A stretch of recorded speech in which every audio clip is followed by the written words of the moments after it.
Hello, today we're going to be looking at replacing the fuel pump on a 2000 Chevy Silverado, and these steps are going to be similar for pretty much any 99 and up Chevy Silverado. In this particular vehicle, the fuel level sending unit has started to fail. It'll register the fuel level maybe 50% of the time, especially when it's moving and the chassis is being jarred. But when you first turn it on, or when you come to a stop and rest for a while, the fuel level drops to zero, which is a pretty common problem. This particular Silverado has about 230,000 miles on it, so the fuel pump has had a pretty good run, and it still seems like it's strong. But we're going to go ahead and replace the fuel pump since it's part of the fuel level sending unit as well. Now, replacing the fuel pump on any vehicle can be a very challenging and involved task. However, on a pickup truck, we have a unique opportunity to cheat, and what we're going to do is we're going to lift up the bed of the vehicle so that we can access the top of the gas tank where the fuel pump lays without having to drain out the fuel or siphon it out and drop the gas tank, which can be very involved and unpleasant. So let's just do a quick walk around here. What I did was I removed the bed bolts all the way around the vehicle. And you might want to leave one in if you're a little nervous about it slipping off. I wasn't too worried about it. It's pretty heavy. I don't think it's going anywhere. And there's really not much that's attached to the bed. There's just 6 bed bolts that attach to the frame, and then pretty much everything affixes to the frame. And here you can see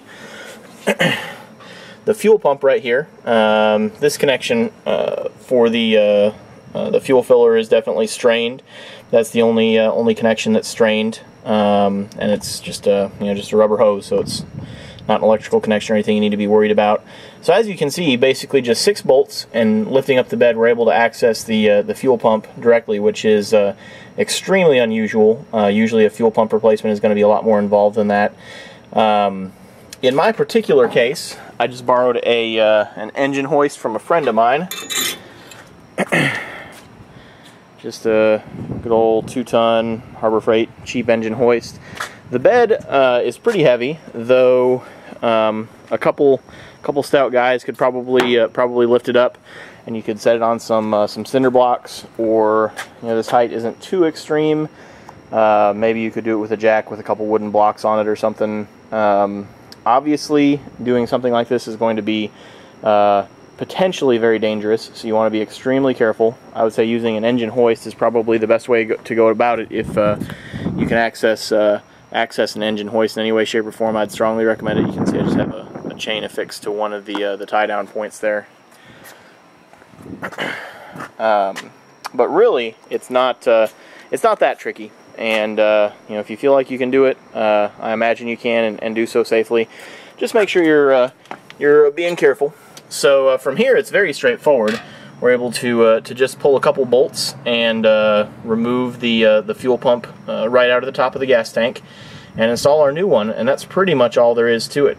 So we're just going to run through that right now. And things are moving along here. I've lifted up the bed just a little bit more to get a little bit better access to that fuel pump. I think where it's at now is probably close to the minimum clearance necessary, because the fuel pump is very tall, and it's also a little tricky to get to the clips to remove the lines. So I would consider that the minimum height. To get it that high, I needed to disconnect the filler neck, and there's just a plastic fastener here, and then a couple Torx right here. It's not bad at all.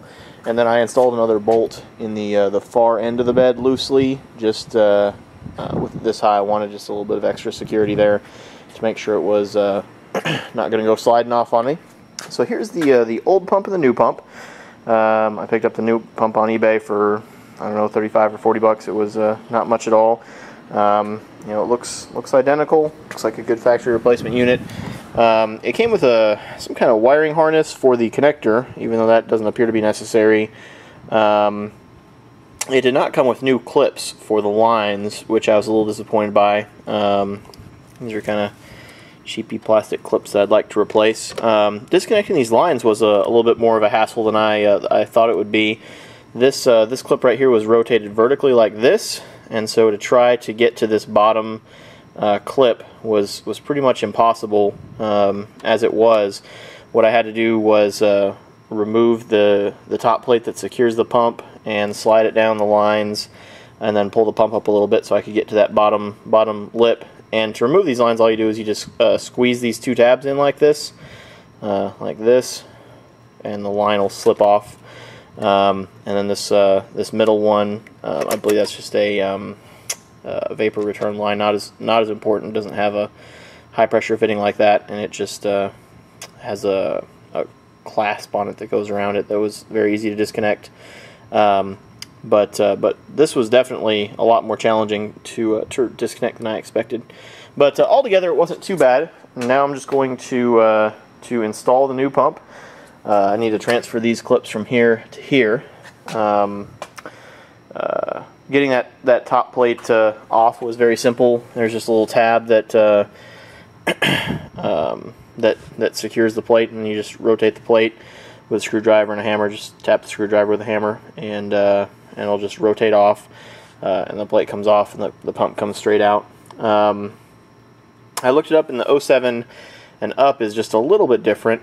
You need to get a kit to disconnect these lines, an AC disconnect kit or fuel line disconnect kit. I'm not sure why they made that more difficult. And then that top plate doesn't have a tab on it on the 07.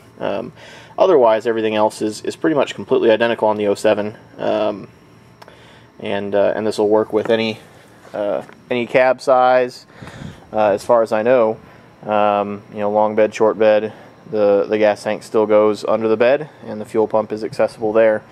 So I'm going to install the new fuel pump and lower the bed back down and bolt it back down. Altogether, this probably only takes, I don't know, an hour and a half, 2 hours, something like that.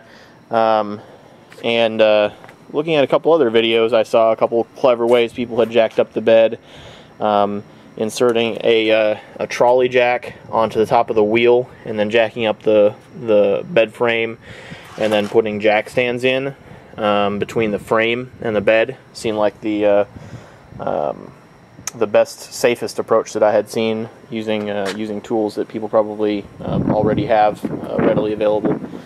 That's pretty much all there is to it. If you have any questions, feel free to post them on the video, and I'll do my best to try to help. Thanks.